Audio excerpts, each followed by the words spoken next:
steps and phases you have to go through and the different things that you have to look at when you're looking at a cybersecurity strategy. Hamza talked about different aspects and talked about different, let's say, technologies and policies and procedures and all that. I'm going to talk a bit higher when it comes to how you can actually put a clear strategy for a nation to provide a complete, try as much as possible to provide a comprehensive security for their infrastructure. Everybody likes news, everybody likes hacking news. So this slide talks about specifically for the past month, you can notice. From the 22nd of April, May, to the 27th of June. So what happened? Anonymous hackers hacked the Justice Ministry. AutoCAD viruses that steal information. Homeland Security of the US and the Navy were hacked. And you can go down US Energy Department, Department of Defense, Palestinian websites, Flame, they talked about how it's actually stealing information for espionage and gathering information about organizations. NASA, SSL certificate was compromised. The US Bureau of Justice was hacked. And 1.7 gig of data was leaked. From what you see on the slide in the past month, all of these organizations are highly secure organizations. Are organizations that follow very tight security, best practices. They have DLP and NAC and firewalls and IPSs in place. Yeah? And still they're being hacked. So what is wrong? What is the issue here? Okay? So this is what my presentation is pretty much about, talking about a strategy, talking about collaboration, talking about what we need to put in place to provide better security. And let's say the advantage that we have today is we look back at other countries and what they've gone through, and we see it today, in the past couple of years, everybody's coming up with this cybersecurity strategy. Australia, Germany, the UK, the US, everyone. And they're having a very clear cybersecurity strategy for their nation. I put this slide specifically because we're talking about e-government and how we're putting e-government services and web applications and web services. So I'd really like to actually put this on and just talk about a quick sentence. I think it was 5 years ago when everybody was saying either webify your services or die. So nobody's going to be using your client server type of applications anymore. But with these are only web security attacks, by the way. This is specifically for web security, web attacks. So it's a bit changed now. So it's not webify or die, it's webify and die. Unless you're doing the right things, unless you're following secure practices, secure coding and all of that. So it's quite important. Another thing that we're seeing a lot today, we're seeing with different viruses and different forms, is targeted attacks. So we're looking at applications, Adobe, MS Word, Excel, PowerPoint, which is everyone, I'm sure, will use it at least once today. One of these, at least. So these are targeted attacks that we're seeing today. So my presentation will go through a few things. I'm going to talk about quick definitions about cybersecurity and cybersecurity strategy. I'm going to talk about why we need cybersecurity strategy other than the things that I said in the first few slides. I'm going to talk about the GCA, which is the Global Cybersecurity Agenda, which is a guide by the ITU for cybersecurity strategy and how we can implement it in the nation. Then I'm going to talk about these 3 pillars of the cybersecurity, which is a strategy: legal measures, technical and procedural measures, and organizational security, and how important they are. And at the end, I'm going to talk about a few actions that might actually open up, let's say, the discussion locally, what needs to be done, and what components we need to move forward with our cybersecurity strategy in Palestine. So, cybersecurity, the definition, is pretty much trying to prevent damage, alteration, unauthorized access, exploitation, disclosure of information for our assets and data. So we're trying to strengthen these 3 areas: our confidentiality, integrity, and availability. And I'm sure the CIA pretty much heard them so many different times before. Another definition is strategy. So when we're talking about strategy, it's trying to pull together different forces, the political, economical, psychological, and military forces within Palestine to try and achieve a specific goal, which is security. So we're trying to pull all of these together in a very clear way to provide security for our nation. And I'd like to actually talk about this definition as well, which is the adaptation or complex adaptation. Why? because today, and both presenters actually mentioned this, talking about how government entities are developing Flame and Stuxnet and Ruku and all that stuff, and what else is developing today. And what we call this actually is this, advanced persistent threat, or I like to call it advanced adaptive persistent threat. Because it doesn't really matter if you put DLP, network access control, firewalls, encryption, PKI, they will go around it. They put the resources and the investment and the time to actually try and find a way around your security controls. And this is what we're facing as a nation. It's an adaptive, advanced, persistent threat. We're not talking about the 15-year-old hacker that spent the past few months learning a hacking tool and just hacks into one of the websites. We're talking about a specific nation or group that has tons of money, investing a lot of money and time to actually get to our information. So this is why we talk about national cybersecurity strategy. So we're trying to actually have a clear strategy to protect our nation. And when we come out with this national cybersecurity strategy document, it's usually a high level, talking about specifically what Hydro talked about, for example, threats, risks, and vulnerabilities within our nation, on our systems, on our critical systems. So we'll prioritize what are the critical data, critical infrastructure that we have that we want to protect. And we prioritize how are we going to secure it from the different threats that we see. So the government, actually, the role of the government is to actually mobilize different resources to address these threats. To protect, and then it's another concept that we're seeing a lot today, and we have to address it in Palestine as well, which is the CIIP, which is a critical information infrastructure protection.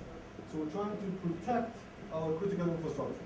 So what happened, for example, when we talk about when an attack happened on Panther, a lot of services went down, financial services, government services, other websites went down.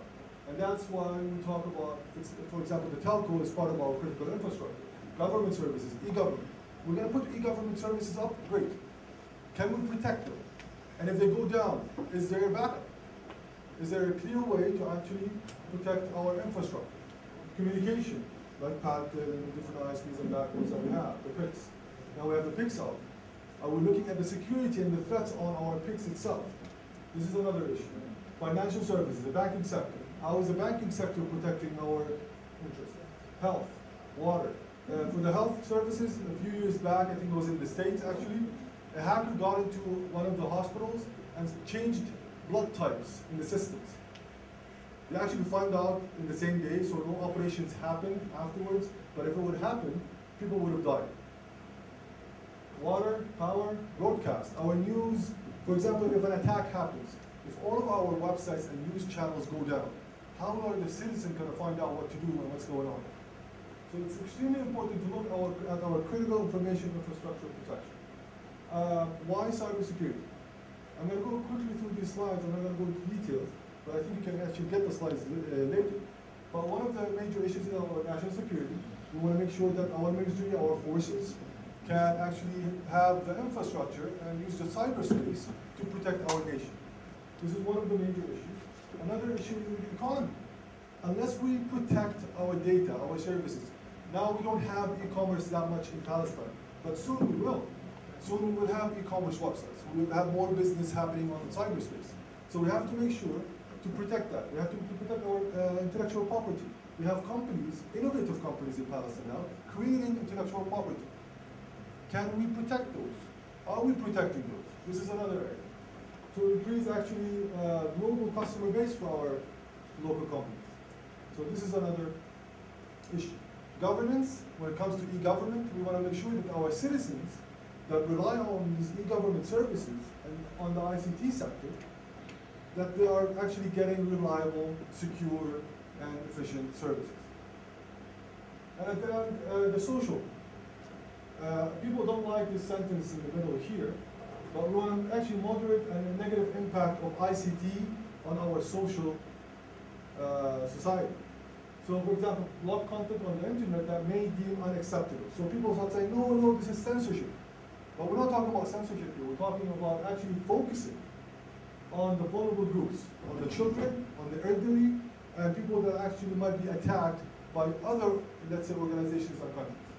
So quickly about cybersecurity strategy, the areas that we need to actually address is who is the stakeholders. Who are going to be included in our cybersecurity strategy?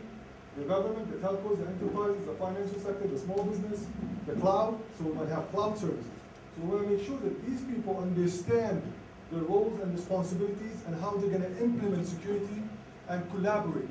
Haider actually emphasized on this, and this is extremely important, to actually collaborate and talk to each other about different attacks. There's so many different ways and schemas where we can actually start talking. ISPs talk to each other. Financial sector talk to each other. I met with all the IT managers from the financial sector, and we talked specifically about how they should talk to each other about different attacks that they see on their banks, because that way they will protect other banks from falling victims. So, as a nation, we're facing threats from so many different areas, from hackers, organized crime, investigative journalists, terrorism, employees, and foreign intelligence services, where APT comes in, that I talked about. So quickly to go into it, the three main pillars of the cybersecurity strategy are legal measures, technical and procedural measures, and at the end we have organizational structure. In between, we have capacity building and international collaboration. There's a lot of organizations today we can collaborate with each other on cyber attacks, and I'll talk about that quickly as well. So the first pillar is actually having legislation, legal measures. So we're talking about computer crime laws, data protection laws, and privacy. We're going to put e-services up. We're going to put citizen data online. Are we protecting this? How are we protecting this? Is it falling under a specific legislation? And there's a very nice toolkit created by the EU called the cybercrime legislation. It talks about so many different laws from so many different countries and what needs to be done in the national security strategy.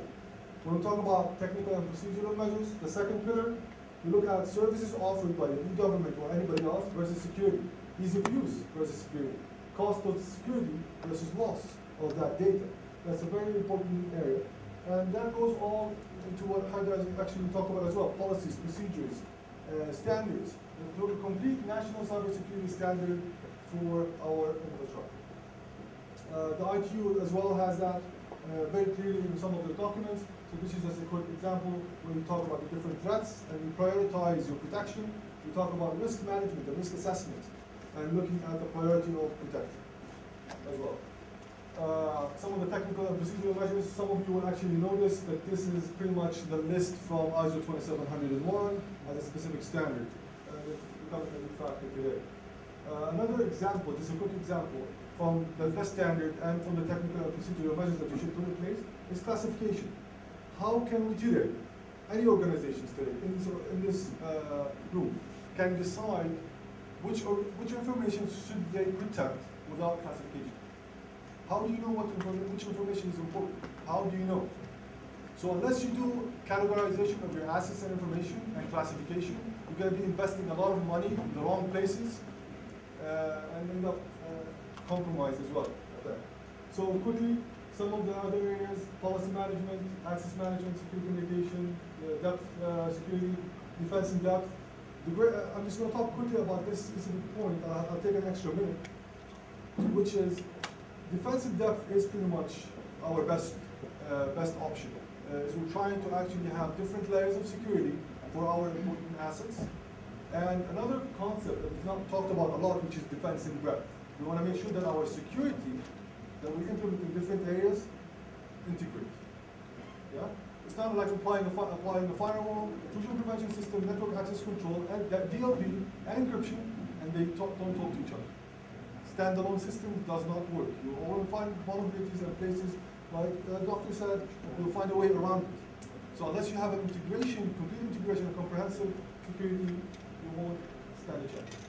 And the last thing is organizational structure. So the government has to be able to have the structure to actually provide, enforce cybercrime. Actually, for example, this is extremely important. Deny acquisition of technical measures.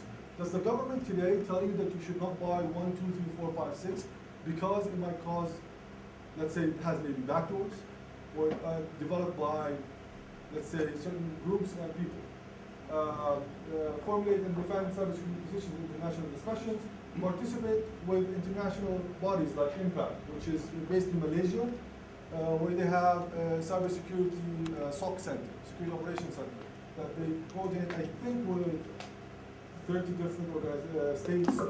Rubia, I hate to do this. One last point, which is this. This Somebody's is the last slide. giving me a deadline here. This is the last slide. So the different actions that we need to do within cybersecurity is this: top government accountability, national cybersecurity coordination, national cybersecurity agency. This has to be put in place. Legal measures, national cybersecurity framework, which is a baseline and standards. The baseline already has been developed by the national team as a starting point for everybody to start from. I've heard a lot of people saying, oh, it's basic, but it's not. It's the basics, and it's perfect, but you have to implement these. If you implement them, you look at the PAL shirt, which is the incident handling and in response for Palestine. Cybersecurity awareness. Awareness brought up so many different times today. It's extremely important for our users. Public and private sector cybersecurity partnerships. So the government has to actually partner with the private sector to do this. Cybersecurity skills and training programs, and then international cooperation. And thank you. Any questions? And as a conclusion, from what we hear today, on an institutional level, auditing is the main factor in security, because we are here, especially in Palestine. We don't care if the Israelis, for example, reading our information or not, but our problem is if they can change our information or not. So auditing, I think, the main factor in security, in an institutional level. This is what I can conclude from your lecture today. It's true to a certain point. Auditing is important, but it's not the main important thing. Why? Because what are you auditing against? So you go audit an organization. What are you auditing against? A specific policy, a specific baseline, a specific standard, best practices? Because if you follow all of these different things, it will give you a complete, comprehensive, defense in depth, defense in breadth type of approach that you will then do auditing on. But other than that, what are you going to be auditing against? I think if I wanted to add to this, the most important part that we can start immediately is the human factor, because that is the weakest point in the security. Any other question? I want to add on whatever Angel said. It's not only auditing, it's like checks and balances. Who accessed what, when, and why. Like this is like your internal threat that you mentioned this morning. Like your internal, like your employee that takes the data out or like accesses like an application that he shouldn't. I don't know like who has it up to the most secure level in Palestine, but I assume that the telecommunication companies has it, because you cannot access who I called, when I did that, blah, blah, blah. In this point here, I talk about the government cybersecurity accountability. I'm not talking about auditing at all here. I'm not talking about auditing at all. I'm not talking about logs. I'm not talking about access control and all that. I'm talking about that they are actually responsible for the security and the security practices and the implementation of security within the government. So you have to have people accountable for this to move forward. Otherwise, it's not going to move forward. Any other question? So, yes. I have a question too, which is this. Given that securing anything is more difficult than attacking it, because you have to secure 100% of the routes in, an attacker just needs to find one route in to break the whole thing. And given that the attacker has infinite amount of resources and highly intelligent people working for him, how can you ever expect to protect yourself in any information security against this particular attacker?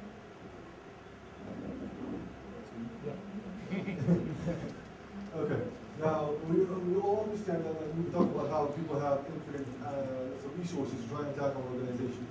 Now, it's not about, as I think I'm going to talk about a cliche that everybody says, there's no such thing as 100% security, which is out of the way. But what we're trying to do with organizations and within our nation is doing pretty much looking at the different threats, the priorities, and doing a risk assessment, as you said, for our infrastructure, and to try to actually control and limit the impact on our organizations and on our nation.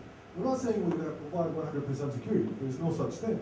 What we're saying is we have to follow up certain steps and phases where we actually can reduce, control, and mitigate as much risk as possible and impact to our nation and to people to an acceptable level. And that's it. Okay.